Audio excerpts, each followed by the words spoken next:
तो यूक्रेन की जंग में 4 महीने बाद आखिरकार वो वक्त करीब आ चुका है जब जेलेंस्की को अपना आखिरी दांव चलना होगा। जेलेंस्की के पास उनका आखिरी ब्रह्मास्त्र अभी बाकी है, जो पुतिन की सेना के लिए बहुत बड़ी मुसीबत बन सकता है। पहले आपको कैपिटल सिटी कीव की मौजूदा स्थिति हम दिखाते हैं, जहां से तबाही के खतरनाक वीडियो लगातार सामने आ रहे हैं। हालांकि बेलारूस से भी यूक्रेन पर बम लगातार बरसाए जा रहे हैं। कैसे चौतरफा घिर रही हैं जेलेंस्की, उसकी ये स्पेशल रिपोर्ट देखिए।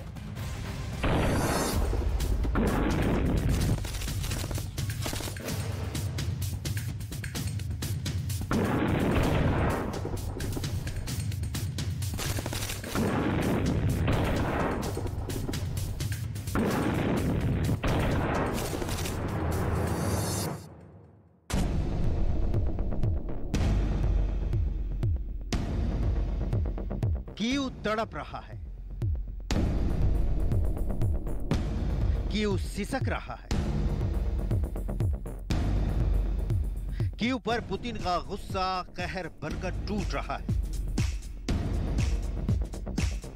ज़ेलेंस्की बयान दे रहे हैं, लेकिन पुतिन पर कोई फर्क नहीं पड़ रहा है।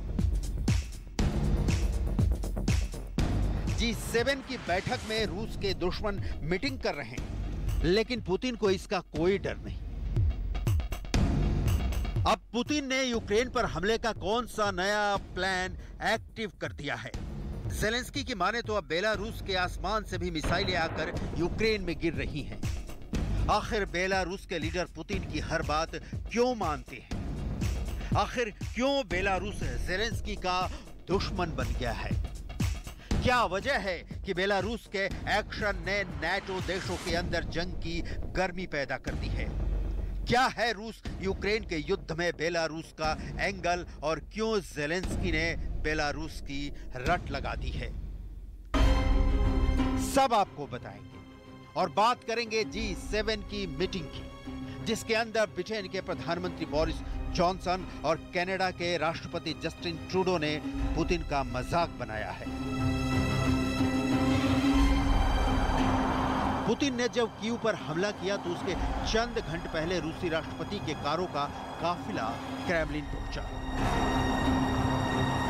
ये वीडियो इंटरनेट पर क्यों चर्चा में है, सब कुछ हम आपको बताने वाले हैं। लेकिन सबसे पहले बात कीव की। कीव के अंदर बम हमलों की चेतावनी देने वाले सायरन बज रहे हैं। कीव के लोग एक बार फिर से खौफ में जी रहे हैं। इस खौफ का कनेक्शन रूस के मॉस्को में मोबाइल कैमरे से रिकॉर्ड की गई तस्वीरों से भी है। कीव पर ताबड़तोड़ हमले से कुछ घंटे पहले रूस के राष्ट्रपति भवन यानी क्रेमलिन के अंदर काफी हलचल देखी गई थी। क्या है इस वीडियो में, आगे बताएंगे। एक बार फिर लौटते हैं कीव, जहां पर इमारतों के अंदर से शव निकाले जा रहे हैं। ज़ेलेंस्की उन जगहों से इंटरनेशनल रिपोर्ट की मंजूरी दे रहे हैं जहां पर हमला हुआ है। मिसाइल से तबाह हुए अपार्टमेंट्स के अंदर से एक लाश निकाली गई है। ज़ेलेंस्की बहुत ज्यादा नाराज है। Перемогла дитячий садочок і житловий будинок. Загинув чоловік, йому було лише 37 років. Є поранені. І серед них дівчинка, звати її Женя. Їй 7 років, донька загиблого. Зараз вона в Охмадиті. Також поранена її мати, до речі, громадянка Росії. Ось так. Їй в нашій державі нічого не загрожувало. ये ज़ेलेंस्की का डायलॉग है। ज़ेलेंस्की अपने हर डायलॉग में विक्टिम कार्ड खेल रहे हैं। वो दुनिया को ये दिखाना चाहते हैं कि पुतिन की आर्मी युद्ध के नियमों का उल्लंघन करके आम लोगों पर हमला कर रही है, अस्पतालों को तबाह कर रही है। पुतिन को अलग थलग करने के लिए ये ज़ेलेंस्की की रणनीति है।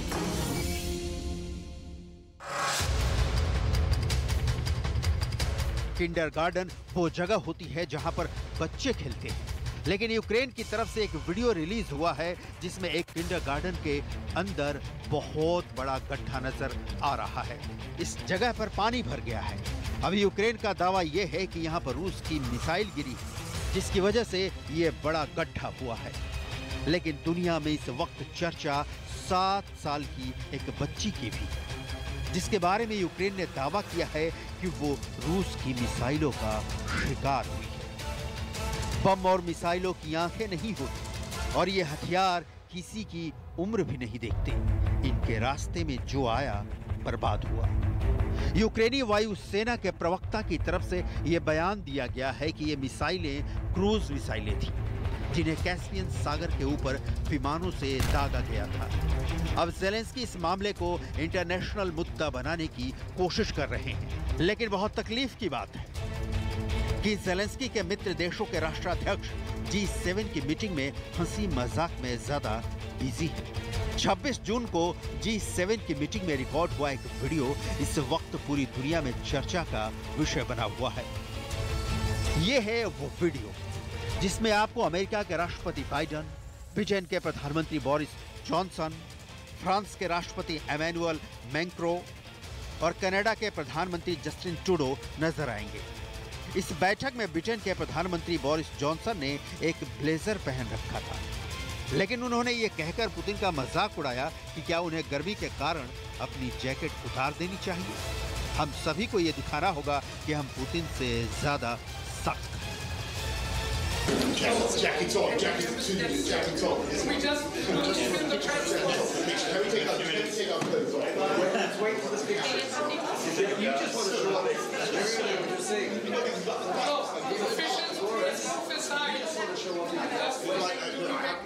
ठीक उसी वक्त कनाडा के प्रधानमंत्री जस्टिन ट्रूडो ने यह कहकर पुतिन का मजाक बनाया।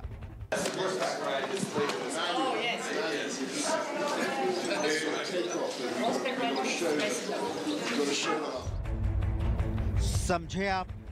पुतिन का ये वीडियो जिसमें पुतिन शर्टलेस होकर घुड़सवारी कर रहे हैं, इस वीडियो का जिक्र करते हुए जस्टिन ट्रूडो ने पुतिन का मजाक उड़ाया। बोरिस जॉनसन ने भी पुतिन के इस तरह के वीडियो को लेकर मजाक उड़ाया जिसमें पुतिन ने शर्ट नहीं पहनी है।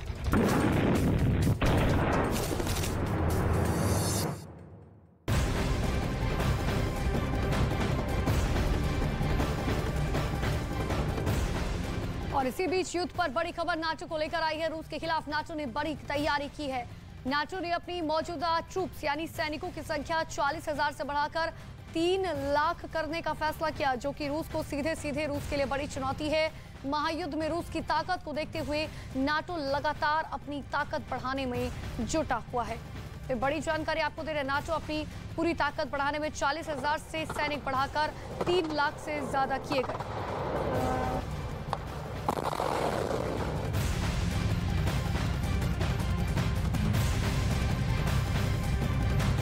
तो रूस और यूक्रेन के बीच उस टापू पर बहुत बड़ी जंग चल रही है जो सांपों के लिए बदनाम है। जब से पुतिन ने इस आइलैंड पर कब्जा किया है, ज़ेलेंस्की की सेना यहां बम की बारिश कर रही है और यही वजह है कि इस टापू पर कब्जा कायम रखने के लिए पुतिन ने अपने विश प्लान पर अब काम करना शुरू कर दिया है। यह रिपोर्ट देखिए।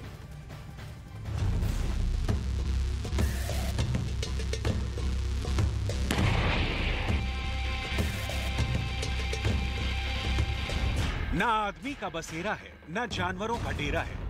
जंगल है जहां दुनिया के सबसे विषधर सांप हवा में उड़कर शिकार करते हैं। चारों ओर से काला सागर के खारे पानी से घिरा हुआ रिहाइश के मुताबिक ही नाम है स्नेक आइलैंड। यूक्रेन के सबसे बड़े बंदरगाह ओडेसा से 80 किलोमीटर दूर। 2014 से रूस का हिस्सा बने क्राइमिया से 270 किलोमीटर दूर। स्नेक आइलैंड 18 हेक्टेयर में फैला है। यह आइलैंड उत्तर पश्चिमी काला सागर में है। बहुत छोटा सा है स्नेक आइलैंड, लेकिन इसकी पोजीशनिंग आप समझेंगे तो एहसास होगा कि पुतिन इस पर कब्जा बरकरार रखने और ज़ेलेंस्की इस पर आधिपत्य स्थापित करने के लिए कहां तक जा सकते हैं।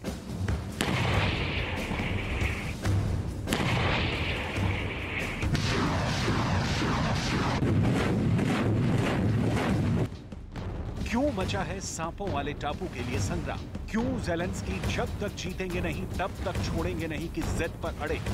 क्यों यूक्रेन पर हमला करते ही ब्लैक सी के विषधरों वाले टापू पर रूस की मिसाइलों ने कहर ढा दिया? इन सब के बारे में एक एक कर पूरी डिटेल में आपको जानकारी देंगे, लेकिन पहले रूस के कब्जे में जा चुके स्नेक आइलैंड पर फिर से कब्जा करने के लिए ज़ेलेंस्की क्या कर रहे हैं, जरा ये देख लीजिए।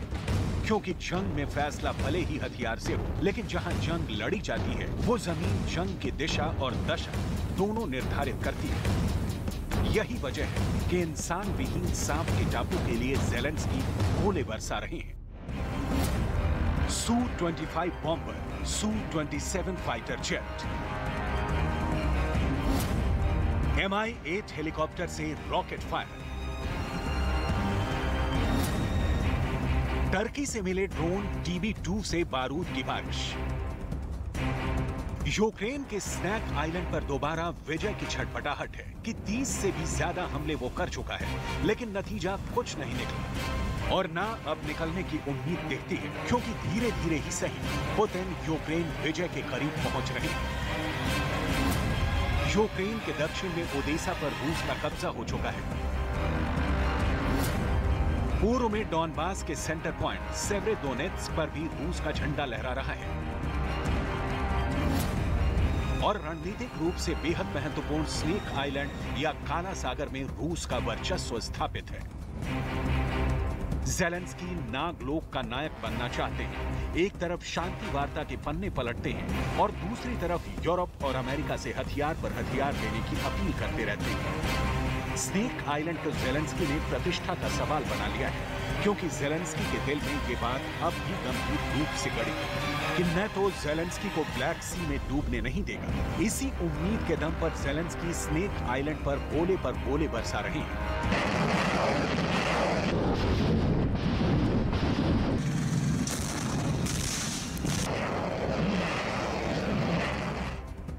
इतने दिनों के युद्ध में जब नेटो ने ज़ेलेंस्की का जितना चाहिए साथ नहीं दिया, तो स्नेक आइलैंड पर कब्जे में नेटो यूक्रेन का साथ क्यों देगा?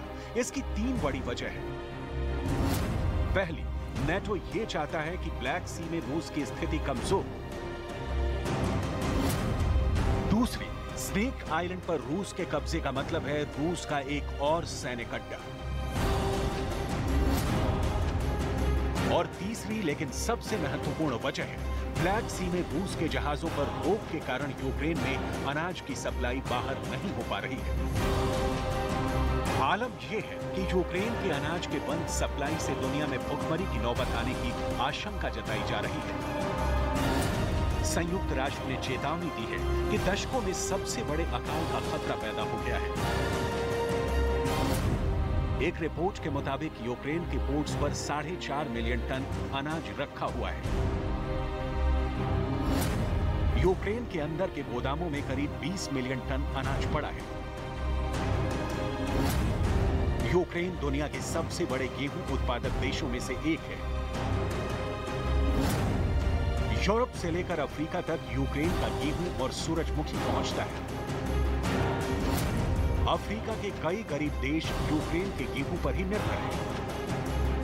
जाहिर है, सप्लाई ठप है तो पहले से दबा कई अफ्रीकी देश मुश्किल में फंस जाएंगे, जो नेटो देशों के सामने एक और बड़ी मुश्किल होगी। लिहाजा ज़ेलेंस्की को उम्मीद है कि ब्लैक सी में पुतिन से लड़ने की उन्हें ताकत जो बाइडेन और बोरिस जॉनसन से मिलती रहेगी। इसलिए स्नेक आइलैंड बारूद से पट गया है। नेटो क्यों स्नेक आइलैंड को लेकर यूक्रेन के साथ है, आपने जान लिया, तो अब समझने की कोशिश करते हैं कि स्नेक आइलैंड को लेकर पुतिन इतने सजग, सावधान और सचेत क्यों है। इसी ब्लैक सी में रूस के सबसे बड़े जंगी जहाजों में से एक मास्को को ज़ेलेंस्की ने डुबो दिया, इस तथ्य के बावजूद कि रूस ब्लैक सी का राजा है। मास्को का डूबना रूस की ताकत को डायरेक्ट चैलेंज था। रूस के लिए नेटो से दूरी जितनी जरूरी है, उससे कम जरूरी नहीं है काला सागर, क्योंकि काला सागर मतलब व्यापार, और जितना व्यापार उतना शक्तिशाली देश। लिहाजा रूस स्नेक आइलैंड पर लंबी दूरी का खतरनाक एयर डिफेंस सिस्टम तैनात करना चाहता है। स्नेक आइलैंड पर आधिपत्य मतलब ओडेसा से लेकर डॉनबास तक यूक्रेन के पूरे दक्षिणी तट पर कब्जा। स्नेक आइलैंड वो रास्ता है जिससे रूस ने पूरे यूक्रेन का व्यापार अपनी मुट्ठी में बंद कर लिया है। जाहिर छटपटाहट तो होगी। और रूस के स्नेक आइलैंड पर कब्जे से सिर्फ यूक्रेन ही परेशानी में नहीं है, बल्कि एक और देश रोमानिया भी परेशान है, क्योंकि स्नेक आइलैंड की दूरी रोमानिया के तट से सिर्फ 45 किलोमीटर है। रोमानिया नेटो का सदस्य देश है। रूस के लिए ये स्नेक आइलैंड कितना अहम हो जाता है आप इसे समझ सकते हैं। इसलिए रूस ने न सिर्फ युद्ध के शुरुआती दिनों में ही स्नेक आइलैंड पर कब्जा जमा लिया, बल्कि स्नेक आइलैंड पर रूस ने अपना सैम सिस्टम यानी surface to air missile system भी तैनात कर दिया। टॉर मिसाइल सिस्टम को तैनात किया है, Pantsir short range air defence system को लगाया है। स्नेक आइलैंड की किस्मत का फैसला युद्ध के बाद ही होगा। पुतिन ही स्नेक आइलैंड के भाग्य विधाता होंगे, क्योंकि रूस यूक्रेन जंग अब यूक्रेन की राजधानी कीव पर अटक गई है। कीव का किला गिरा और यूक्रेन फतह। ऐसे में ज़ेलेंस्की नेटो देशों की ताकत का इस्तेमाल कर भी स्नेक आइलैंड को नहीं बचा सकते। लेकिन ज़ेलेंस्की की वॉर स्ट्रेटजी पर शक की गुंजाइश करने वालों को यूक्रेन के सैनिकों ने करारा जवाब दिया है। ज़ेलेंस्की जंग में भले ही मात खा रही हो, जज्बा बरकरार है। От вже в понеділок братимуть участь в саміті Групи Семи. На тижні відбудеться і саміт НАТО. 45 ракет за половину доби і якраз напередодні таких зустрічей. Все зрозуміло. Ще одне підтвердження саме нашої позиції. Це підтвердження, що санкційних пакетів проти Росії недостатньо.